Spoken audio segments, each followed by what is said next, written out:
6 for Potts has Durham in the driving seat. Azad and Ackerman showed some impressive resistance, as after 2 days of Durham dominance, Leicestershire held their hosts back, both Fox's batters up to 50 and still unbeaten, but there was still a long road ahead. There was 269 in arrears. And that route became a little harder to navigate soon after play got underway. Azad's wicket met with an outpouring of relief by the Durham team, caught behind for 66. Potts didn't have to wait long for his second of the day. Kimber chopped on to go for 4. And then a third for Potts, much more like it from the hosts. Welch only able to add 2 before he was trapped in front and had to go as well.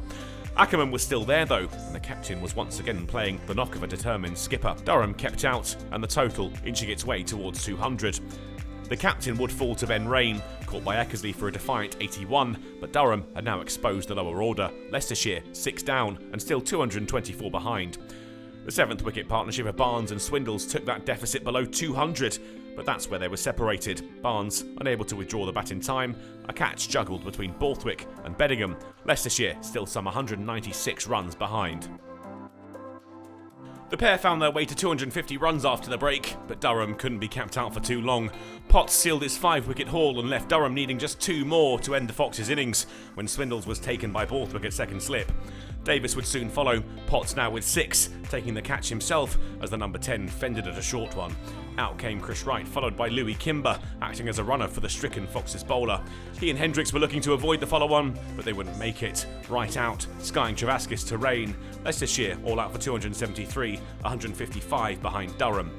For the 3rd innings in a row, Hendricks had finished not out, but Leicestershire's star had once again been their captain with 81. Potts, though, had excelled for Durham, finishing with 6 for 58. Borthwick decided against enforcing the follow-on, choosing to send Jones and Dixon back out there to increase that lead even further, and the approach was clear when 9 runs came off the first over.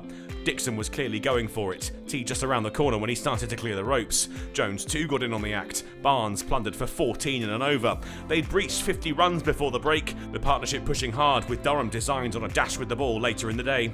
When they wandered off for tea after 18 overs of batting, the opening pair had put 77 on the board. Their lead was now 232, and Dixon was just 6 shy of a half-century. Dixon soon had his 50, up to the mark after the break with a single off Rhodes. He'd taken 66 balls to get there. Another single off Rhodes had Durham up to 100 runs from 135 balls. They were disappearing out of sight now. Jones joined Dixon on a half-century. His reached off 72 balls with just 3 boundaries helping him to the mark. There were few and far between, but that didn't slow the run rate, up to 150 off 178 balls. Dixon's eye-catching innings came to an end at the hands of Barnes. Looking for another big shot, he only found Davis in the deep, the opener gone for 84. Keegan Peterson joined Jones at the crease, the two continuing to accumulate, up to a 50 partnership with around 5 overs left in the day, their lead now beyond 350.